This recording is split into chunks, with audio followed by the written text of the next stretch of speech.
मोदी जी, मैं आपसे कह रहा हूँ और अमित शाह आपसे कह रहा हूँ, ये तैमूर का वादा है, तैमूर की जले जलाल की कसम। इस बार आपकी जो है लड़ाई एक तैमूर के साथ में है। आपने तैमूर के खून को लौटाया है। अब आपका कोई मालिक नहीं बन सकता। यूनाइटेड नेशन में भी गूंजेगी, इंटरनेशनल कोर्ट ऑफ लॉ। ये मेरा वादा है, तैमूर का वादा है। आप मुझे बताइए कि हमारा कोई मंदिर हो और उसमें अगर कोई गैर हिंदू आकर के ट्रस्ट में बैठ जाए तो क्या वो उचित होगा? आपको या हमें अच्छा लगेगा? नहीं लगेगा। हिंदू का मसला है, ये मजहब का मसला है, ये इस्लाम का मसला है, ये दीन का मसला है। मुझे लगता है बीजेपी ये तमाशा कर रहा है, यहाँ पर बीजेपी के साथ दे रहे हैं आप।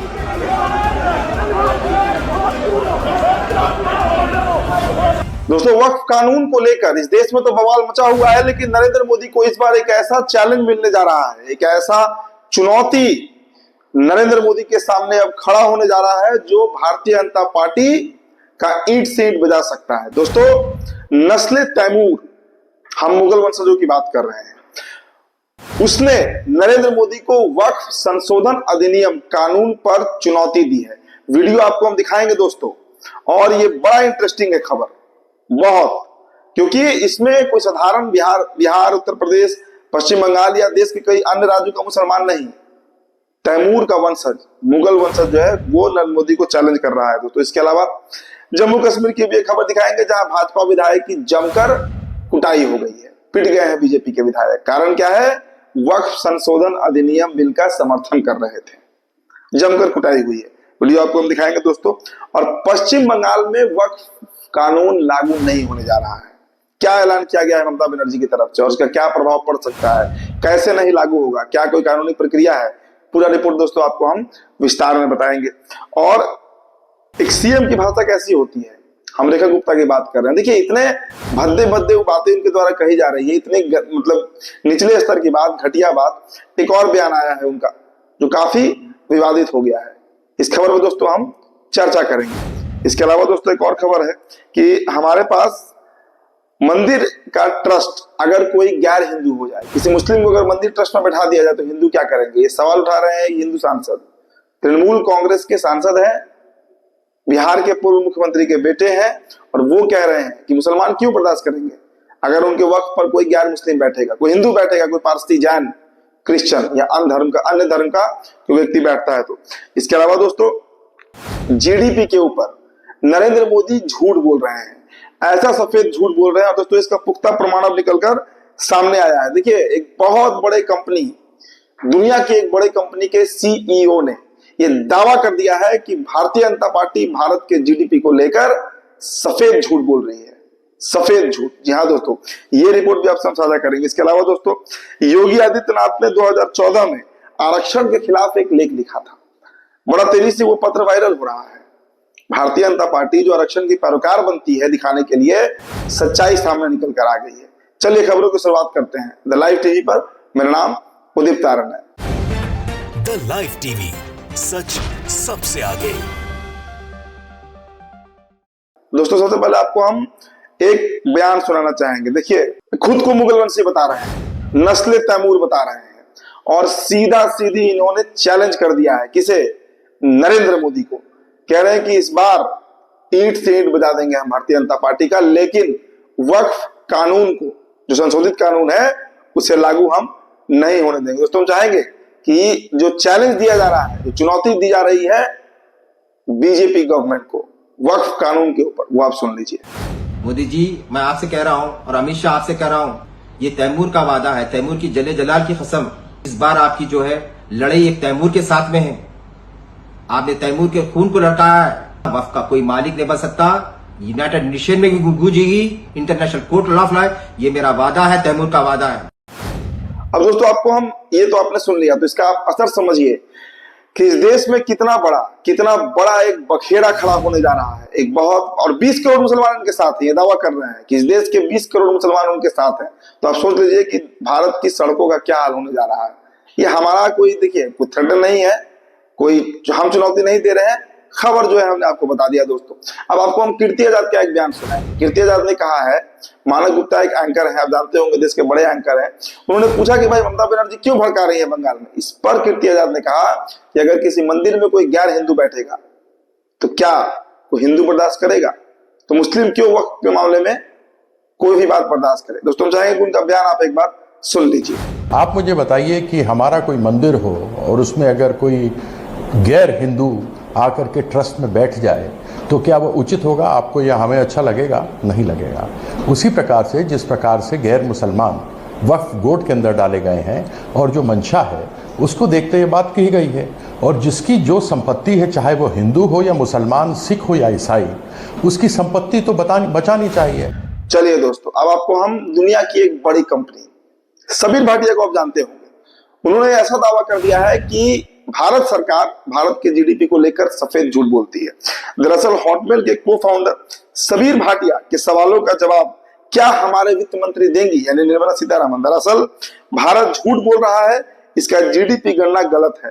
हॉटमेल के सह संस्थापक सबीर भाटिया ने यह कहा है। देखिए, दरअसल उन्होंने कहा है कि भारत झूठ बोल रहा है, हमारी जीडीपी गणना गलत है।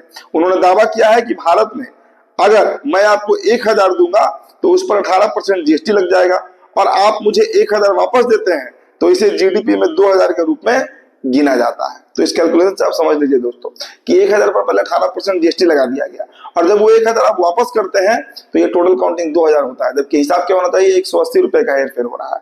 इसलिए भारत का जीडीपी पूरी तरीके से जो डेटा पेश किया जाता है वो डेटा गलत है, फेक है। इसका भारतीय जनता पार्टी प्रचार करती है। अब दोस्तों, आपको हम एक और खबर बताते हैं। देखिए, सोशल मीडिया पर एक वीडियो वायरल है जिसमें कांग्रेस के वरिष्ठ नेता जयराम रमेश आरोप लगा रहे हैं। दरअसल क्या आरोप लगा रहे हैं? वो आरोप लगा रहे हैं कि 2014 में एक पत्र लिखा गया था योगी आदित्यनाथ के द्वारा, और उस पत्र में उन्होंने आरक्षण का विरोध किया था। जी हाँ दोस्तों, योगी आदित्यनाथ ने 2014 में आरक्षण के खिलाफ एक लेख लिखा था जिसमें उन्होंने आरक्षण को निकम्मा बनाने वाला, आरक्षण को विभाजनकारी राजनीति बताया था। यह लेख योगी आदित्यनाथ के ऑफिशियल वेबसाइट पर मौजूद है, और जयराम रमेश इसी वेबसाइट को पढ़कर बता रहे हैं कि योगी जी ने 2014 में खुले तरीके से आरक्षण को निकम्मा बताया था, आरक्षण को विभाजनकारी बताया था, लेकिन आज वही भारतीय जनता पार्टी दलित के वोट लेने के लिए, ओबीसी का वोट लेने के लिए आरक्षण की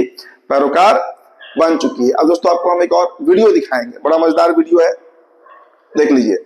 बप्पी लहरी पैरोडी ने शेयर किया है कि इस पाखंडी ने ही डोनाल्ड के जीतने के लिए किया था पूजा पाठ। देखो, पुराना वीडियो है दोस्तों। और डोनाल्ड ट्रंप को जिताने के लिए अमेरिका के राष्ट्रपति बनाने के लिए, जिसने भारत पर इतना भारी टैरिफ लगा दिया है, भारत को लगातार अपमानित कर रहा है, जिताने के लिए इन्होंने पूजा पाठ किया था। और यही लोग हैं तो डोनाल्ड ट्रंप के लिए, देखिए, चूंकि डोनाल्ड ट्रंप दोस्तों दक्षिणपंथी कहे जाते हैं, तो भारत में भी दक्षिणपंथी की सरकार है, तो इनको लगा कि डोनाल्ड ट्रंप को हम जितवा देंगे तो भारत के पक्ष में काम होगा, लेकिन पासा उल्टा पड़ गया। चलिए अगली खबर आपको हम बताते हैं दोस्तों। देखिए, ये जम्मू कश्मीर विधानसभा की तस्वीर है। भारतीय जनता पार्टी के विधायक को कूट दिया गया है। जम्मू विधानसभा का है, भाजपा विधायक को पीटा गया है। वक्फ बिल के विरोध करने पर विधायकों को ये धमका रहे थे। ये तो आदत है भारतीय जनता पार्टी के विधायकों का कि विपक्ष को धमकाना, गाली देना। इस बार दाव उल्टा पड़ गया दोस्तों। ये मस्जिदों का मसला है, ये मजहब का मसला है, ये इस्लाम का मसला है, ये दीन का मसला है। You can not side with BJP. ये तमाशा चल रहा है यहाँ पर, बीजेपी के साथ दे रहे हैं आप पहले वक्फ के मुद्दे पे, मजहब पर पहले मजहब पे बात होगी, मस्जिदों पे बात होगी, दीन पे बात।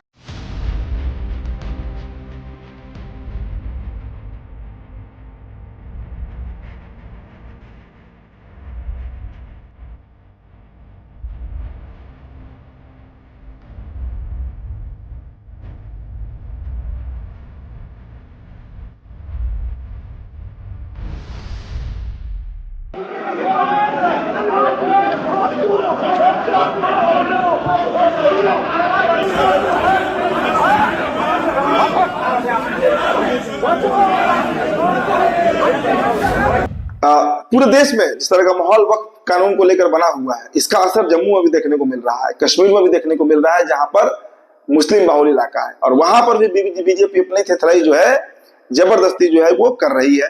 तो इसी का परिणाम है कि ये पिट गई है। दोस्तों, अगली खबर आपको हम बताते हैं। देखिए, पश्चिम बंगाल में ममता बनर्जी ने एक खुला ऐलान कर दिया है कि वहां पर वक्फ संशोधन विधेयक जो है, जो पारित होकर कानून बन गया है, उसे लागू नहीं किया जाएगा। और इसके लिए चाहे जो करना पड़े, जिस स्तर पर जाना पड़े, बंगाल में वक्फ कानून नहीं लागू होगा। बंगाल में वक्फ की जो संपत्ति है वो मुसलमानों की ही रहेगी। वहां पर क्या कोई भी गैर मुस्लिम वक्फ कमेटी में शामिल नहीं होगा, कोर्ट कमेटी में। और खुले तरीके से यह चैलेंज उन्होंने मतलब भारतीय जनता पार्टी को दिया है।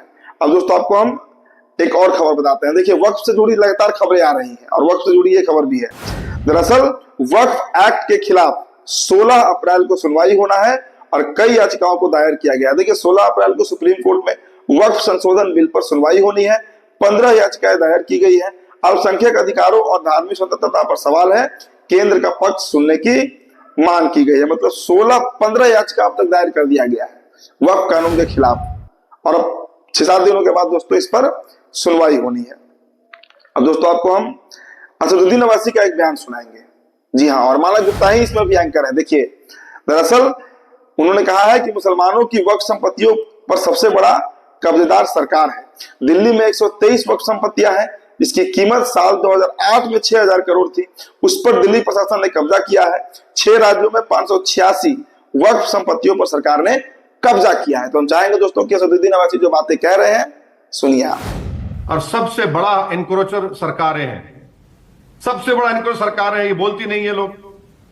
123 दिल्ली की प्रॉपर्टी है। सच्चर कमेटी ने कहा कि 123 प्रॉपर्टीज दिल्ली एडमिनिस्ट्रेशन के कंट्रोल में, उसको वापस करिए आप।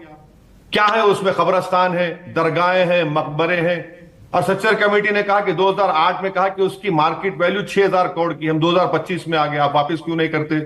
सच्चर कमेटी ने कहा कि 6 देश के प्रदेशों में ऐसे 586 प्रॉपर्टीज हैं जिसमें भारत यानी गवर्नमेंट कब्जे में है।